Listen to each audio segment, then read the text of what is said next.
बोलो सत्यनारायण भगवान की जय। पहला अध्याय प्रारंभ। एक समय की बात है, नैमिषारण्य तीर्थ में शौनकादि 88,000 ऋषियों ने श्री सूत जी से पूछा, हे प्रभु, इस कलयुग में वेद विद्या रहित मनुष्य को प्रभु भक्ति किस प्रकार मिल सकती है? उनका उद्धार कैसे होगा? हे मुनिश्रेष्ठ, कोई ऐसा तप बताइए जिसमें थोड़े समय में ही पुण्य मिल सके और मनोवांछित फल भी मिल जाए। इस प्रकार की कथा सुनने की हम इच्छा रखते हैं। सर्व शास्त्रों के ज्ञाता श्री सूत जी महाराज बोले, हे वैष्णवों, आप सभी ने प्राणियों के हित की बात पूछी है, इसलिए मैं एक ऐसे श्रेष्ठ व्रत को आप सभी को बताऊंगा जिसे नारद जी ने लक्ष्मी नारायण जी से पूछा था और लक्ष्मीपति ने मुनिश्रेष्ठ नारद जी से कहा था। अब आप सभी इसे ध्यान से सुनिए। एक समय की बात है, योगीराज नारद जी दूसरों के हित की इच्छा लिए अनेक लोकों में घूमते हुए मृत्युलोक में आ पहुंचे। यहाँ उन्होंने अनेक योनियों में जन्मे प्रायः सभी मनुष्यों को अपने कर्मों द्वारा अनेक दुखों से पीड़ित देखा। उनका यह दुख देखकर नारद जी सोचने लगे कि ऐसा कैसा यत्न किया जाए जिसके करने से निश्चित रूप से मानव के सभी दुखों का अंत हो जाए। इसी विचार पर मनन करते हुए वह विष्णुलोक में गए। वहां वह देवों के ईश नारायण की स्तुति करने लगे, जिनके हाथों में शंख, चक्र, गदा और पद्म थे, गले में वरमाला पहने हुए थे। स्तुति करते हुए नारद भगवान बोले, हे भगवान, आप अत्यंत शक्ति से संपन्न हैं। मन और वाणी भी आपका कभी पार नहीं पा सकती है। आपका आदि, मध्य और अंत भी नहीं है। निर्गुण स्वरूप सृष्टि के कारण भक्तों के दुख को दूर करने वाले हैं। आपको मेरा नमस्कार है। नारद जी की स्तुति सुनकर विष्णु भगवान बोले, हे मुनिश्रेष्ठ, आपके मन में क्या बात है? आप किस काम के लिए पधारे हैं, उसे निसंकोच कहो। इस पर नारद मुनि बोले कि मृत्युलोक में अनेक योनियों में जन्मे मनुष्य अपने कर्मों के द्वारा अनेक दुखों से दुखी हो रहे हैं। हे नाथ, आप मुझ पर दया रखते हैं तो बताइए कि वो मनुष्य थोड़े प्रयास से ही अपने दुखों से कैसे छुटकारा पा सकते हैं। तब भगवान लक्ष्मी नारायण बोले, हे नारद, मनुष्यों की भलाई के लिए तुमने बहुत ही अच्छी बात पूछी है, जिसके करने से मनुष्य मोह से छूट जाता है। वह बात मैं तुमसे कहता हूँ, सुनो। स्वर्गलोक और मृत्युलोक दोनों में एक दुर्लभ उत्तम व्रत है जो पुण्य देने वाला है। आज मैं तुमसे प्रसन्न होकर उसका वृतांत कहता हूँ। श्री सत्यनारायण भगवान का यह व्रत अच्छी तरह विधान पूर्वक मनुष्य अगर कर ले तो तुरंत ही सारे सुख भोग कर मरने के बाद मोक्ष प्राप्त करता है। श्री हरि के वचन सुनकर नारद जी बोले कि उस व्रत का फल क्या है, उसका विधान क्या है, यह व्रत किसने किया था, इस व्रत को किस दिन करना चाहिए, सभी कुछ विस्तार से बताएं। नारद की बात सुनकर भगवान श्री हरि बोले, दुख और शोक को दूर करने वाला, यह सभी स्थानों पर विजय दिलाने वाला है। मानव को भक्ति और श्रद्धा के साथ शाम को श्री सत्यनारायण की पूजा धर्मपरायण होकर ब्राह्मणों और बंधु बांधवों के साथ करनी चाहिए। भक्ति भाव से ही नैवेद्य, केले का फल, घी, दूध और गेहूं का आटा सवाया मात्रा में ले। इसमें आटा, गुड़ और शक्कर मिलाकर प्रसाद बना लें और भगवान को भोग लगाएं। ब्राह्मणों सहित बंधु बांधवों को भी भोजन कराएं, उसके बाद ही स्वयं भोजन करें। भजन कीर्तन के साथ भगवान की भक्ति में लीन हो जाएं। इस तरह से सत्यनारायण भगवान का यह व्रत करने पर मनुष्य की सारी इच्छाएं निश्चित रूप से पूरी होती हैं। कलयुग में मोक्ष प्राप्ति का यही सबसे सरल उपाय है। पहला अध्याय समाप्त। बोलो सत्यनारायण भगवान की जय। दूसरा अध्याय प्रारंभ। श्री सूत जी बोले, हे ऋषियों, जिसने पहले समय में इस व्रत को किया था, अब उसका इतिहास तुमसे कहता हूँ, ध्यान से सुनो।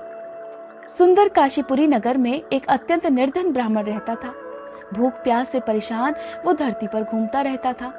ब्राह्मणों से प्रेम करने वाले भगवान ने एक दिन ब्राह्मण का वेश धारण करके उसके पास जाकर पूछा, हे ब्राह्मण, नित्य दुखी होकर तुम पृथ्वी पर क्यों घूमते हो? दीन ब्राह्मण बोला, मैं निर्धन ब्राह्मण हूँ, भिक्षा के लिए धरती पर घूमता हूँ। हे भगवान, यदि आप इसका कोई उपाय जानते हो तो कृपया बतलाइए। व्रत ब्राह्मण कहता है कि सत्यनारायण भगवान मनोवांछित फल देने वाले हैं, इसलिए तुम उनका पूजन करो। इसे करने से मनुष्य के सभी दुख दूर हो जाते हैं। व्रत ब्राह्मण बनकर आए सत्यनारायण भगवान उस निर्धन ब्राह्मण को व्रत का सारा विधान बताकर अंतर्ध्यान हो गए। तब ब्राह्मण मन ही मन सोचने लगा कि जिस व्रत को वृद्ध ब्राह्मण करने को कह के गया है, मैं उसे जरूर करूंगा। यह निश्चय करने के बाद उसे रात में नींद नहीं आई। वह सवेरे उठकर सत्यनारायण भगवान के व्रत का निश्चय कर भिक्षा के लिए चला गया। उस दिन निर्धन ब्राह्मण को भिक्षा में बहुत सारा धन मिला, जिससे उसने बंधु बांधवों के साथ मिलकर श्री सत्यनारायण भगवान का व्रत संपन्न किया। भगवान सत्यनारायण का व्रत करने के बाद वह निर्धन ब्राह्मण सभी दुखों से छूट गया और अनेक प्रकार की सुख समृद्धि से युक्त हो गया। उसी समय से वह ब्राह्मण हर माह इस व्रत को करने लगा। इस तरह से सत्यनारायण भगवान के व्रत को जो भी मनुष्य करेगा, वह सभी प्रकार के पापों से छूटकर मोक्ष को प्राप्त होगा। जो मनुष्य इस व्रत को करेगा, उसके सभी दुख दूर हो जाएंगे। श्री सूत जी बोले कि इस तरह से नारद जी से नारायण जी का कहा हुआ सत्यनारायण व्रत मैंने तुमसे बताया है। हे विप्र, मैं अब और क्या कहूँ। ऋषि बोले, हे मुनिवर, संसार में उस विप्र से सुनकर और किस किस ने इस व्रत को किया, हम सब इस बात को जानना चाहते हैं। इसके लिए हमारे मन में श्रद्धा है। तब श्री सूत जी बोले, हे मुनियों, जिस जिसने इस व्रत को किया है वह सब सुनो। एक समय वही विप्र धन और ऐश्वर्य के अनुसार अपने बंधु बांधवों के साथ इस व्रत को करने के लिए तैयार हुआ। उसी समय एक लकड़ी बेचने वाला बूढ़ा आदमी वहां पर आया और लकड़ियां बाहर रखकर अंदर ब्राह्मण के घर में गया। प्यास से दुखी होकर वह लकड़हारा उनको व्रत करते हुए देखकर नमस्कार करके पूछने लगा कि आप सब यह क्या कर रहे हैं, इसे करने से क्या फल मिलेगा, कृपया मुझे भी बताएं। तब ब्राह्मण ने कहा कि सब मनोकामनाओं को पूरा करने वाला यह सत्यनारायण भगवान का व्रत है। इनकी कृपा से ही मेरे घर में धन धान्य की वृद्धि हुई है। विप्र से सत्यनारायण व्रत के बारे में जानकर लकड़हारा बहुत प्रसन्न हुआ। चरणामृत लेकर और प्रसाद खाने के बाद वह अपने घर गया। लकड़हारे ने अपने मन में संकल्प लिया कि आज लकड़ी बेचने से जो भी धन मिलेगा, उसी से श्री सत्यनारायण भगवान का व्रत करूंगा।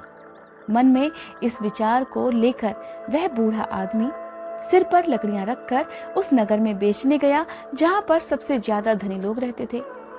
उस नगर में उसे अपनी लकड़ियों का दाम पहले से 4 गुना अधिक मिला। बूढ़ा लकड़हारा बड़ी खुशी के साथ अच्छे दाम लेकर केले, शक्कर, घी, दूध और गेहूं का आटा लेकर सत्यनारायण भगवान के व्रत की अन्य सामग्रियां लेकर अपने घर चला गया। वहां उसने अपने सभी रिश्तेदारों को बुलाकर विधि विधान से सत्यनारायण भगवान की पूजा की और व्रत किया। इस व्रत के प्रभाव से वह बूढ़ा लकड़हारा धन, पुत्र आदि से युक्त होकर संसार के समस्त सुख भोग कर अंत में बैकुंठ धाम चला गया।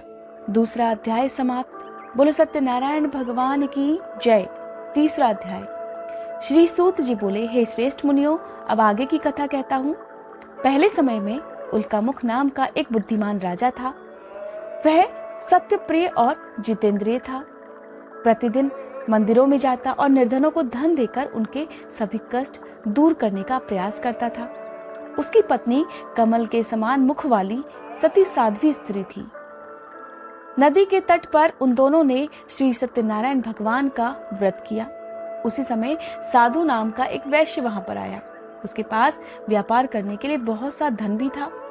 राजा को व्रत करते देखकर वह बड़े आदर के साथ पूछने लगा, हे राजन, भक्तिभाव से पूर्ण होकर आप यह सब क्या कर रहे हैं? मैं सुनने की इच्छा रखता हूँ, कृपया मुझे भी बताएं। तब राजा बोला, हे साधु, अपने सभी रिश्तेदारों के साथ मैं पुत्र प्राप्ति की कामना के लिए महाशक्तिमान श्री सत्यनारायण भगवान का व्रत और पूजन कर रहा हूँ। राजा के वचन सुनकर साधु बड़े आदर से बोला, हे राजन, तब तो इस व्रत का सारा विधान मुझे भी बताइए। आपके कहे अनुसार मैं भी इस व्रत को करना चाहता हूँ, क्योंकि मुझे भी संतान नहीं है और इस व्रत को करने से निश्चित रूप से मुझे संतान की प्राप्ति होगी। राजा से व्रत का सारा विधान सुनकर वह व्यापारी अपने व्यापार से निवृत्त होकर अपने घर चला गया। साधु वैश्य ने अपनी पत्नी को संतान देने वाले इस व्रत का वर्णन कह सुनाया और कहा कि जब मेरी संतान होगी तब मैं इस व्रत को करूंगा। साधु ने इस तरह के वचन अपनी पत्नी लीलावती से कहे। एक दिन लीलावती पति के साथ बड़े खुश होकर सांसारिक धर्म में प्रवृत्त होकर सत्यनारायण भगवान की कृपा से गर्भवती हो गई। 10वें महीने में उसके गर्भ से एक सुंदर कन्या ने जन्म लिया और वह कन्या इस तरह बढ़ने लगी मानो शुक्ल पक्ष का चंद्रमा बढ़ रहा हो। माता पिता ने अपनी सुंदर कन्या का नाम कलावती रख दिया। एक दिन लीलावती ने अपने पति को याद दिलाया कि आपने सत्यनारायण भगवान के जिस व्रत को करने का संकल्प लिया था, अब उसे करने का समय आ गया है। कृपया अब आप इस व्रत को करिए। साधु बोला कि हे प्रिय, इस व्रत को मैं उसके विवाह पर करूंगा। इस प्रकार अपनी पत्नी को आश्वासन देकर वह व्यापारी नगर को चला गया। कलावती अपने पिता के घर में रहकर बढ़ने लगी। साधु ने एक बार नगर में अपनी कन्या को अपनी सखियों के साथ देखा तो तुरंत ही दूत को बुलाया और कहा कि मेरी कन्या के योग्य वर देखकर आओ। साधु की बात सुनकर कंचन नगर में वह दूत पहुंचा और वहां देखभाल कर लड़की के सुयोग्य एक वणिक पुत्र को ले आया। उस लड़के को अच्छी तरह देखभाल कर साधु ने बंधु बांधवों को बुलाकर अपनी पुत्री का विवाह उसके साथ कर दिया। लेकिन दुर्भाग्य की बात कि साधु ने अभी भी श्री सत्यनारायण भगवान का व्रत नहीं किया। इस पर भगवान क्रोधित हो गए और श्राप दे दिया कि साधु को सबसे अधिक दुख मिले। अपने कार्य में कुशल वह साधु बनिया अपने दामाद को लेकर समुद्र के पास स्थित रत्नासारपुर नगर में गया। वहां पहुंचकर ससुर और दामाद दोनों व्यापार करने लगे। एक दिन भगवान सत्यनारायण की माया से एक चोर राजा का धन चुराकर भाग रहा था। तब राजा ने अपने सिपाहियों को उस चोर का पीछा करने की आज्ञा दी। सिपाहियों को अपना पीछा करते देखकर चोर अपना चुराया हुआ धन वहां पर रखकर भाग गया, जहां पर साधु अपने जमाई के साथ ठहरा हुआ था। उधर राजा के सिपाहियों ने साधु वैश्य के पास राजा का चुराया हुआ धन पड़ा हुआ देखा तो वह ससुर और जमाई दोनों को बांधकर प्रसन्नता के साथ राजा के पास ले गए और कहा कि हम इन दोनों चोरों को पकड़कर ले आए हैं, अब आगे आप जो सजा इन्हें देना चाहें दे सकते हैं। राजा की आज्ञा से उन दोनों को कठिन कारावास में डाल दिया गया। उनका सारा धन भी उनसे छीन लिया गया। श्री सत्यनारायण भगवान के श्राप से उधर साधु की पत्नी भी बहुत दुखी हो गई। उनके घर में जो भी धन रखा था उसे चोर चुरा कर ले गए।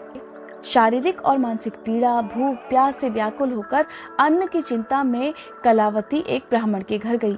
वहां उसने श्री सत्यनारायण भगवान का व्रत होते हुए देखा, फिर कथा भी सुनी और वह प्रसाद ग्रहण करके रात को घर वापस आ गई। तब उसकी माता ने कलावती से पूछा कि हे पुत्री, तुम अब तक कहाँ थी? तुम्हारे मन में क्या है? तुम कहाँ से इतनी रात को घर वापस आई हो? तब कलावती ने अपनी माँ से कहा, हे माँ, मैंने ब्राह्मण के घर में श्री सत्यनारायण भगवान का व्रत देखा है। अपनी कन्या के ऐसे वचन सुनकर लीलावती भगवान के पूजन की तैयारी करने लगी। लीलावती ने परिवार और अपने सभी रिश्तेदारों के साथ मिलकर भगवान सत्यनारायण की पूजा की और व्रत किया। उनसे वर मांगा कि मेरे पति और जमाई शीघ्र ही घर आ जाएं। साथ ही यह भी प्रार्थना की कि हम सबके अपराध क्षमा करें। इस तरह उनके द्वारा किए गए व्रत से और क्षमा याचना मांगने से भगवान सत्यनारायण इस व्रत से संतुष्ट हो गए और राजा चंद्रकेतु को सपने में दर्शन देकर कहा कि हे राजन, तुम उन दोनों वैश्यों को छोड़ दो और तुमने उनका जो धन लिया है उसे भी वापस कर दो। अगर ऐसा नहीं किया तो मैं तुम्हारा सारा धन और राज्य, संतान सभी को नष्ट कर दूंगा। राजा को यह सब कहकर वह अंतर्ध्यान हो गए। प्रातःकाल सभा में राजा ने अपना यह स्वप्न सुनाया और फिर बोले कि वणिक पुत्रों को कैद से मुक्त कर सभा में लाया जाए। दोनों ने आते ही राजा को प्रणाम किया। राजा ने सम्मान पूर्वक उन दोनों से कहा, हे महानुभावों, भाग्यवश ऐसा कठिन दुख तुम्हें प्राप्त हुआ है, लेकिन अब तुम्हें किसी भी बात का कोई डर नहीं है। ऐसा कहकर राजा ने उन दोनों को नए वस्त्राभूषण भी पहनाए और जितना धन उनका लिया था उससे दोगुना धन देकर उन्हें विदा कर दिया। दोनों वैश्य अपने घर को चल दिए। 3रा अध्याय समाप्त। बोलो सत्यनारायण भगवान की जय। 4था अध्याय प्रारंभ। सूत जी बोले, वैश्य ने मंगलाचार कर अपनी यात्रा आरंभ कर दी और अपने नगर की ओर चल दिए। उनके थोड़ी दूर जाने पर एक दंडी वेशधारी श्री सत्यनारायण ने उनसे पूछा, हे साधु, तेरी नाव में क्या है? वणिक हंसते हुए बोला, हे दंडी, आप क्यों पूछते हो? क्या धन लेने की इच्छा है? मेरी नाव में तो बेल और पत्ते भरे हुए हैं। वैश्य के कठोर वचन सुनकर भगवान बोले, तुम्हारा वचन सत्य हो। दंडी ऐसे वचन कहकर वहां से दूर चले गए। कुछ दूर जाकर समुद्र के किनारे बैठ गए। दंडी के जाने के बाद साधु वैश्य ने नित्य क्रिया के बाद नाव को ऊंची उठते देखकर अचंभा माना और नाव में बेल पत्ते आदि देखकर वह मूर्छित होकर जमीन पर गिर पड़ा। काफी देर बाद होश में आने पर वह अत्यंत शोक में डूब गया। तब उसका दामाद बोला कि आप शोक न मनाएं, यह दंडी का शाप है, इसलिए हमें उनकी शरण में जाना चाहिए, तभी हमारी मनोकामना पूरी हो सकती है। दामाद की बात सुनकर वह दंडी के पास पहुंचा और अत्यंत भक्तिभाव नमस्कार करके बोला, हे श्रीमान, मैंने आपसे जो भी असत्य वचन कहे थे उनके लिए मुझे क्षमा कर दें। ऐसा कहकर वह वैश्य रोने लगा। तब दंडी भगवान बोले, हे वणिक पुत्र, मेरी आज्ञा से बार बार तुम्हें दुख प्राप्त हुआ है, क्योंकि तुम मेरी पूजा से विमुख हो गए थे। तुमने सत्यनारायण भगवान के व्रत का संकल्प लिया था, लेकिन तुम व्रत करना भूल गए, उसी की वजह से तुम्हें यह सब दुख प्राप्त हुआ है। तब साधु बोला, हे भगवान, आपकी माया से ब्रह्मा आदि देवता भी आपके रूप को नहीं जानते, तब मैं अज्ञानी कैसे जान सकता हूँ? आप प्रसन्न होइए, अब मैं अपनी सामर्थ्य के अनुसार आपकी पूजा करूंगा। मेरी रक्षा करो और पहले के समान नौका में धन भर दो। साधु वैश्य के भक्तिपूर्वक वचन सुनकर भगवान प्रसन्न हो गए और उसकी इच्छा अनुसार वरदान देकर अंतर्ध्यान हो गए। ससुर जमाई जब नाव पर आए तो नाव धन से भरी हुई थी। फिर वही अपने अन्य साथियों के साथ भगवान सत्यनारायण की पूजा कर अपने नगर को चल दिए। जब नगर के नजदीक पहुंचे तो दूत को घर पर खबर करने के लिए भेज दिया। दूत साधु की पत्नी को प्रणाम कर कहता है कि मालिक अपने दामाद सहित नगर के निकट आ गए हैं। दूत की बात सुनकर साधु की पत्नी लीलावती बड़े हर्ष के साथ भगवान सत्यनारायण की पूजा कर अपनी पुत्री कलावती से कहती है कि मैं अपने पति के दर्शन को जा रही हूँ, तू काम पूरा करके जल्दी आना। माँ के ऐसे वचन सुनकर कलावती जल्दबाजी में प्रसाद छोड़कर अपने पति के पास चली गई। इस तरह प्रसाद का अपमान होने के कारण भगवान सत्यनारायण नाराज हो गए और नाव सहित उसके पति को पानी में डुबो दिया। तब कलावती अपने पति को वहां ना पाकर रोती हुई जमीन पर गिर गई। नौका को डूबा हुआ देखकर और कन्या को रोता हुआ देखकर साधु दुखी होकर बोला कि हे प्रभु, मुझसे और मेरे परिवार से जो गलती हो गई है उसे क्षमा कर दीजिए।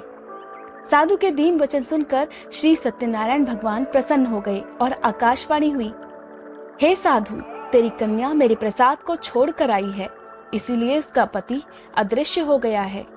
यदि वह घर जाकर प्रसाद खाकर वापस लौटेगी तो इसे इसका पति अवश्य मिल जाएगा।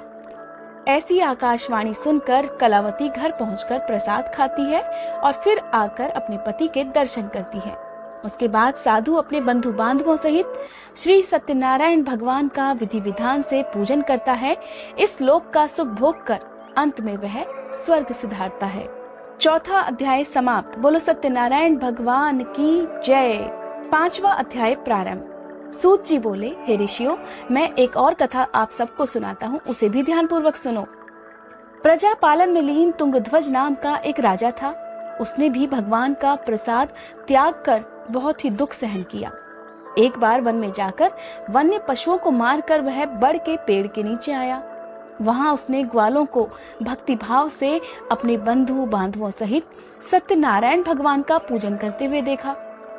अभिमानवश राजा उन्हें देखकर भी उस जगह नहीं गया और ना ही उसने भगवान को नमस्कार किया।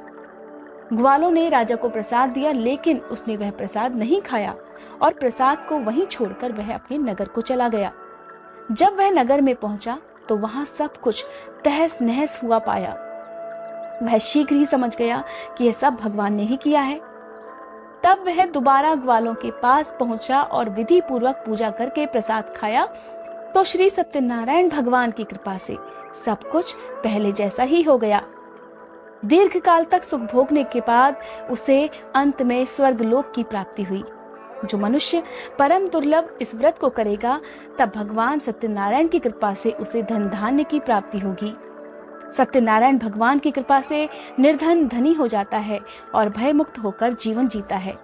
संतानहीन लोगों को संतान का सुख मिलता है और सारे मनोरथ पूर्ण होने पर मानव अंत काल में वैकुंठ धाम को जाता है। श्री सूत जी बोले, जिन्होंने इस व्रत को किया है, अब उनके दूसरे जन्म की कथा कहता हूँ। वृद्ध शतानंद ब्राह्मण ने सुदामा का जन्म लेकर मोक्ष की प्राप्ति की। लकड़हारे ने अगले जन्म में निषाद बनकर मोक्ष प्राप्त किया। उल्कामुख नाम का राजा दशरथ होकर बैकुंठ को गया। साधु नाम के वैश्य ने मोरध्वज बनकर अपने पुत्र को आरे से चीर कर मोक्ष पाया। और महाराज तुंगध्वज ने स्वयंभू होकर भगवान की भक्ति में लीन होकर अंत में मोक्ष की प्राप्ति की। श्री सत्यनारायण भगवान की कथा का 5वां अध्याय समाप्त। यह थी सत्यनारायण व्रत की कथा। बोलो सत्यनारायण भगवान की जय। हे सत्यनारायण भगवान, इस कथा को सुनने वाले सभी लोगों की मनोकामना पूरी करना। दोस्तों, अगर आपको ये वीडियो पसंद आई हो तो लाइक करने के बाद कमेंट बॉक्स में सत्यनारायण भगवान की जय जरूर लिखिएगा।